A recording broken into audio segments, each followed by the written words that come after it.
Simple ব্লগে তোমাদের সকলকে জানাই স্বাগত। আশা করছি তোমরা সকলে খুব ভালো আছো, আমিও খুব ভালো আছি। আর আজ হচ্ছে রবিবার, আর রবিবার সকাল থেকে আমি ব্লগটা শুরু করে দিয়েছি। আর আমি আজ এসেছি আমার বাবার বাড়িতে, আর ব্লগটা পুরোপুরি আজকে আমার বাবার বাড়ি থেকেই দেখানো হবে। তো তোমরা ব্লগটা কেউ স্কিপ করো না, ব্লগটা পুরোটা দেখতে থাকো। তো বন্ধুরা, তোমরা দেখতেই পাচ্ছ আমার বাবার বাড়িতে কি সুন্দর সাদা গোলাপের গাছটায় সাদা গোলাপ ভর্তি হয়ে আছে। এই গোলাপ ফুলের গাছটা কিন্তু আমার বিয়ের আগে থেকেই আমি দেখতে পাচ্ছি, মানে আমরা যখন অনেক ছোট ছিলাম তখন থেকেই গাছটা বসানো আছে।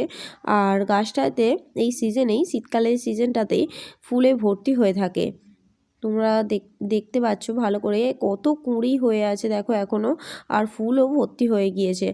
আর প্রতি বছরই শীতকালে এরকমভাবে আমার বাবা ঠাকুমা গাঁদা ফুলের চারা নিয়ে বসায় উঠানটাতে, আমাদের বাড়ির উঠানটাতে। আর তার জন্য এরকম গাঁদা ফুল গাছও ভর্তি হয়ে যায়। আর গাঁদা ফুলের সাইজগুলোও দেখো কত বড় বড়। আর পুরো উঠোনটায় গাঁদা ফুল গাছে ভর্তি হয়ে গিয়েছে, আর প্রতিটা গাছে ফুল ভর্তি হয়ে গিয়েছে, দেখতেই পাচ্ছ তোমরা।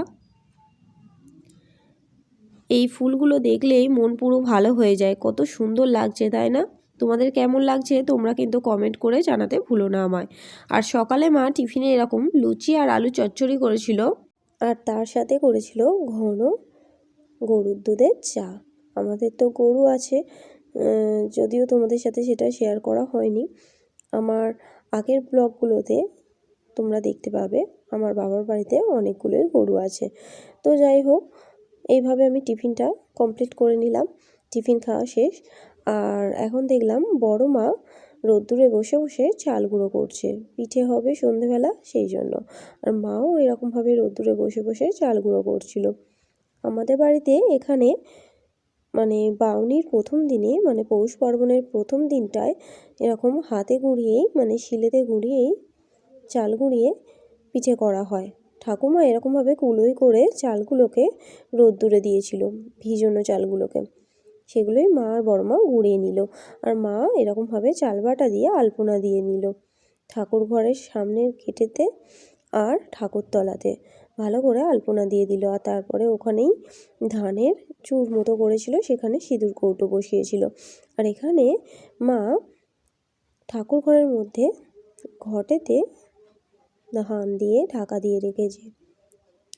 আর এখানে বাউনি বাঁধবে বলে চন্দনটা ঘষে নিল, আর একটা পিতলের থালার মধ্যে চালের গুঁড়ি আর সিঁদুরটা দিয়ে নিল। আর এখন বাউনি বাঁধতে হবে, তার জন্য মা সর্ষে ফুল, মূলো ফুল এগুলোকে ভালো করে আগে ছোট ছোট করে কেটে নিচ্ছে। জেঠু বাজার থেকে এগুলো কিনে এনেছে, আর ধানের বিচুলিটাও জেঠুকে কিনতে দেওয়া হয়েছিল। জেঠু তাই এগুলো সব কিনে নিয়ে এসেছে। এখন মা একটা করে তুলসী পাতা নিচ্ছে, দূর্বা নিচ্ছে, আর সর্ষে ফুল, মূলো ফুল, একটু চন্দন, একটু সিঁদুর, চালের গুঁড়ো আর একটু করে গোবর দিয়ে ধানের বিচুলিটা তৈরি করে নিচ্ছে। তোমরা একটু ভালো করে দেখলেই বুঝতে পারবে মা কেমনভাবে ধানের বিচুলি তৈরি করে নিচ্ছে। তোমাদের কার কার বাড়ি কীরকম নিয়ম আছে আমি তো জানি না, তবে আমার বাড়িতে, মানে আমার বাবার বাড়িতে এটাই আমি ছোটোবেলা থেকে দেখে আসছি। বিয়ের আগে আমিও অনেকবার এরকমভাবে মায়ের সঙ্গে বানিয়েছি। আর এখন মা মেন যে ধানের গুচ্ছটা, বিচুলিটা, সেটা এখন এরকমভাবে ওই ধানের চূড়ের ওপর যে সিঁদুর কৌটোটা ছিল ওখানে দিয়ে দিল, দিয়ে এরকমভাবে ফুল দিয়ে সাজিয়ে মা ঘন্টা বাজিয়ে পুজোটা করে নিল।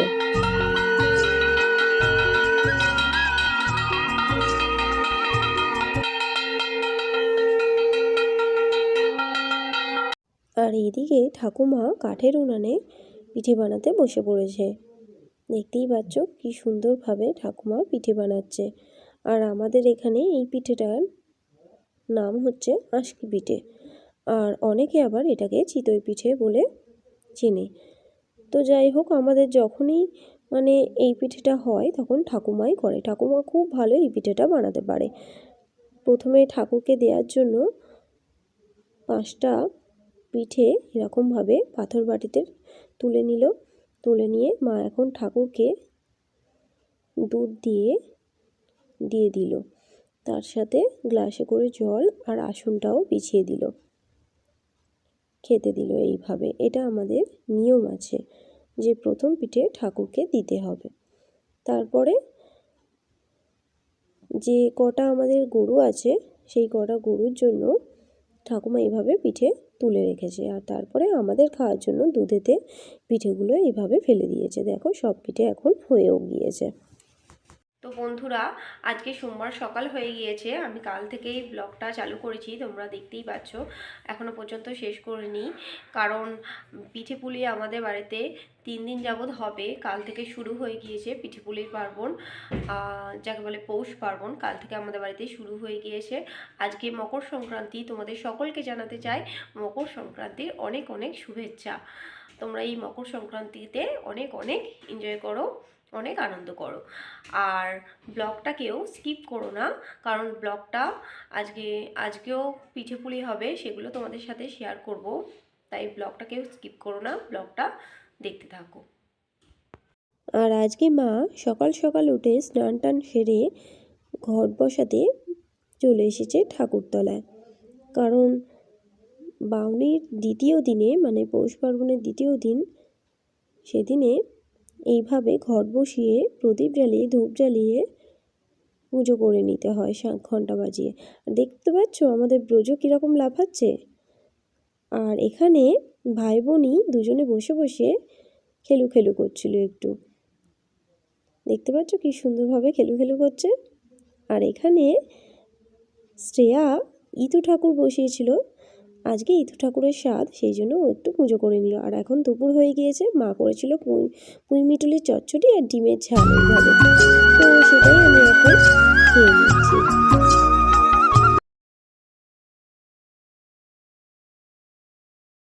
আর এখন বিকাল হয়ে গিয়েছে, আর শ্রেয়া ইতু ঠাকুরটা বিসর্জন দেবে আজকে, তাই এখানে পান পাতা দিয়েও বরণ করে নিচ্ছিল। আর চিতই পিঠে এইভাবে ঠাকুমা বানিয়ে দিয়েছিল, সেটাই ঠাকুরকে খেতে দিয়েছিল গুড় দিয়ে। আর এরকমভাবে একটা থালার মধ্যে করে ইতু ঠাকুরকে মাথায় করে নিয়ে যাচ্ছে পুকুর পাড়ে।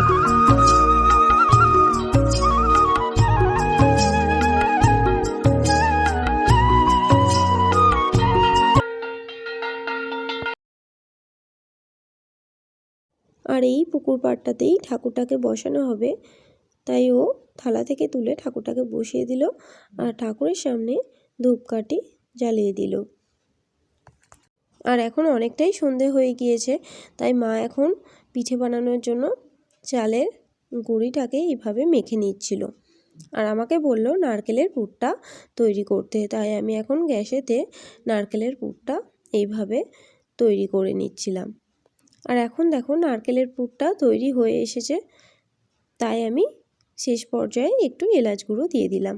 আর মা এখানে বাঁধাকপি আর আলু দিয়ে একটা তরকারি বানিয়েছিল তরকারি পিঠে করার জন্য। এখানে চালের ডোটাও তৈরি হয়ে গিয়েছে, আর এখানে দেখো নারকেলের পুরটাও পুরো রেডি। আর এখানে এখন আমি আর মা পিঠে বানাতে বসে পড়েছি। এখানে মা বানাচ্ছিল তরকারি পিঠে, দেখতেই পাচ্ছ, আর আমি নারকেল পিঠে।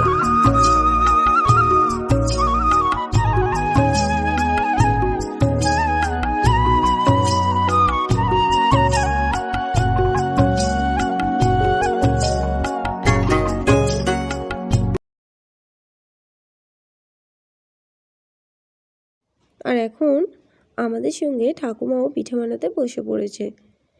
আর আমার বেশ ভালোই লাগে এরকমভাবে পিঠে বানাতে, বেশ একসাথে মজা করে আমরা এরকমভাবে পিঠে বানাই।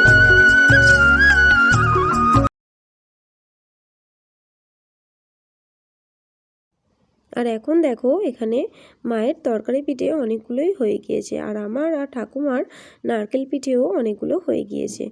আর মা এখন তরকারি পিঠেগুলো আগে সিদ্ধ চাপাবে, তার জন্য ঝাঁঝরির মধ্যে এইভাবে তরকারি পিঠেগুলোকে তুলছিল। আর এখন শ্রেয়াও বসেছে পিঠে বানাতে। এখন মা আর শ্রেয়া দুজনে মিলে করছে সন্দেশ পুলি। এটা হচ্ছে মাখা সন্দেশ, সেই সন্দেশটাই পুর হিসাবে দেওয়া হচ্ছে।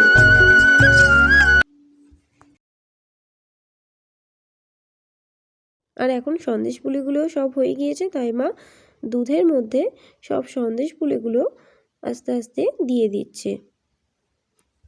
দুধে এই সন্দেশ পুলিগুলো মা ফোটাবে। আর এখন সবগুলো পিঠেই তৈরি হয়ে গিয়েছে, তাই মা আমাকে সাজিয়ে থালায় করে খেতে দিয়েছে। তো আমি তো এখন খাওয়া শুরু করব। তো তোমাদের এই ব্লগটা যদি ভালো লেগে থাকে তাহলে লাইক কমেন্ট করে দিও। আজকের মতো টাটা।